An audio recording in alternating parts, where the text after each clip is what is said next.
हो गया। जैसे दर्पणस्थ मुख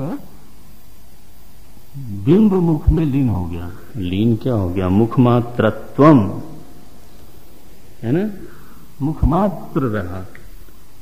उसी तरह से परब्रह्म परमात्मा प्रत्यगात्मा मात्र है, तब अज्ञान तत्कार्य संस्काराणाम अपि विनाशात्, अज्ञान और तत्कार्य संस्कार, अज्ञान और अज्ञान का ही कार्य है संस्कार, उन सभी का विनाश हो जाने के कारण परम कैवल्यम आनंद एक रसम अखिल भेद प्रतिभास रहितम अखंडम ब्रह्म अवतिष्ठते।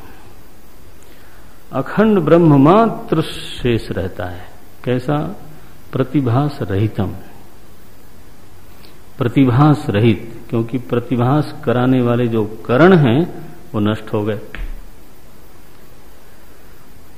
प्रतिभास कराने वाले तो करण ही है ना, इंद्रियां हैं, अंतःकरण आदि हैं, वो तो नष्ट हो गया, देह नष्ट हो गया। अब स्थिति है परम कैवल्यम। परम कैवल्यम माने एकत्व नहीं, कैवल्य। एकत्व का प्रयोग कई बार सायुज्य के लिए भी किया जाता है। सायुज्य मुक्ति में सारे वैष्णवाचार्य मानते हैं कि ईश्वर की इच्छा से वह विशिष्ट जीव जो ईश्वर के शरीर से अभिन्न हो चुका है उसको बाहर निकाला जा सकता है। हाँ, सामीप्य को भी दूर किया जा सकता है, सालोक्य को भी दूर किया जा सकता है, सारोप्य को भी दूर, सारूप्य को भी दूर किया। अब जय विजय तो सारूप्य मुक्ति में थे, वो तो चतुर्भुज बिल्कुल हरि रूप थे, उनको तो राक्षस बना दिया गया। ऐसा यहां क्या स्थिति है? कैवल्य, केवलताया भाव, केवल भाव, परम कैवल्य, कैवल्यम आनंद एक रसम। और वह जो केवल अस्तित्व है, केवल अस्तित्व, स्व का, निज का केवल अस्तित्व, वो चिन्मय अस्तित्व है। और वह चिन्मयता सुख रूप है, सुखी है नहीं, सुख रूप है, आनंद रूप है। और उस आनंद में कोई विविध रस नहीं है।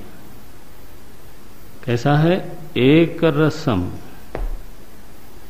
अभी हमारा आनंद कैसा आता है? आता तो है, लेकिन कैसा? तो वह अनेक रसम है बिल्कुल। कभी ये रस आता है, कभी वो रस आता है, कभी वो रस आता है। एक रसम, बस गहन आनंद है, आनंद है, आनंद ही है। एक रसम, आनंद एक रसम अखिल भेद प्रतिभास रहितम अखंडम ब्रह्मावतिष्ठते। ऐसा ब्रह्म, ब्रह्म भाव भी नहीं, ऐसा ब्रह्म मात्र शेष रहता है। ये भी देह मुक्त हो गया।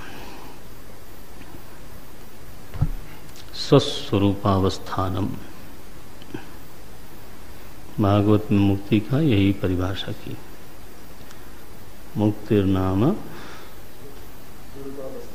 मुक्तिर्हित्वान्यथारूपम स्वरूपेणा व्यवस्थिति।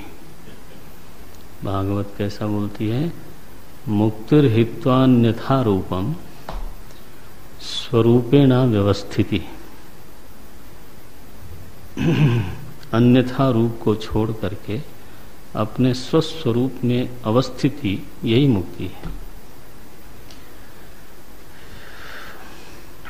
अगर हम अन्यथा रूप में होंगे तो वहां से कभी न कभी तो आना ही पड़ेगा। अपने घर में आदमी नित्य रह सकता है, दूसरे के घर में मेहमान कितने दिन बन के रहेगा? है ना, ये बात है। बोले न तस्य प्राणा उत्क्रामंती अत्रैव समबलीयन्ते। बहुत ही सुंदर है। बोले इस ज्ञानी पुरुष का जो जीवन मुक्त है उसके प्राण उत्क्रमण नहीं करते, उत्क्रमण करके इस लोक से उस लोक में, उस लोक से इस लोक में नहीं जाते। फिर क्या होता है उनका? बोले अत्रैव, इसी ब्रह्मात्मा में समवलीयन्ते, लीन हो जाते हैं, सम्यक प्रकार से अवलीन हो जाते हैं। माने वैसे ही जैसे दर्पणस्थ मुख लीन हो गया बिंब मुख में, बस जैसे द्वितीय चंद्रमा मूल चंद्रमा में लीन हो गया।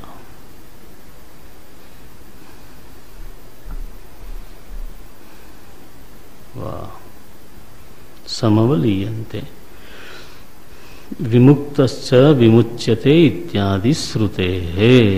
दूसरी श्रुति उद्धृत करी कि पहले ही विमुक्त था, अब मुक्त हो गया। विमुक्तश्च, जीवन मुक्त तो पहले ही था, विमुच्यते कहने के लिए विमुक्त हो गया। यह औपचारिक कथन है, उपचार मात्रम इदम। विमुच्यते ये क्या है? एक उपचार मात्र है, ये कोई घटना नहीं है। ऐसा आप लोगों ने पढ़ा होगा पीछे, प्राप्तस्य प्राप्ति ही एवं,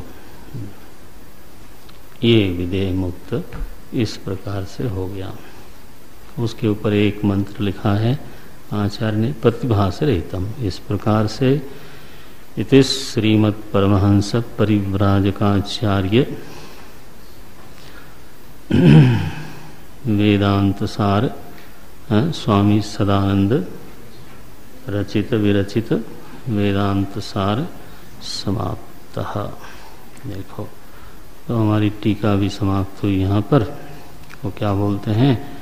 इति श्रीमद् परमहंस परिव्राजकाचार्य श्रीमद् कृष्णानंद भगवत पूज्य पाद शिष्य नृसिंह सरस्वती कृता सुबोधिनी आख्या वेदांत सार टीका समाप्ता। ओम तत्सत। तो भाई ठीक हो गया। अब आप इसको फिर से पढ़ते रहना। ओम ओम।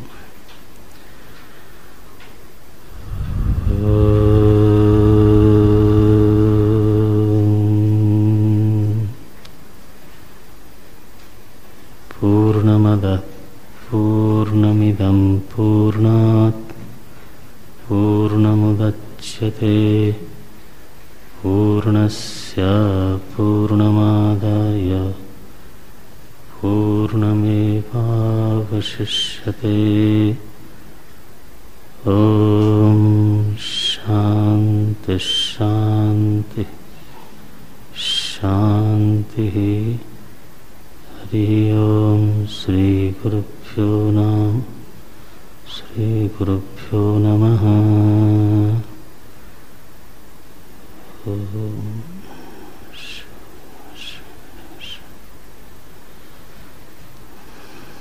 वेदांतो नाम उपनिषत् प्रमाणम तदुपकारिणी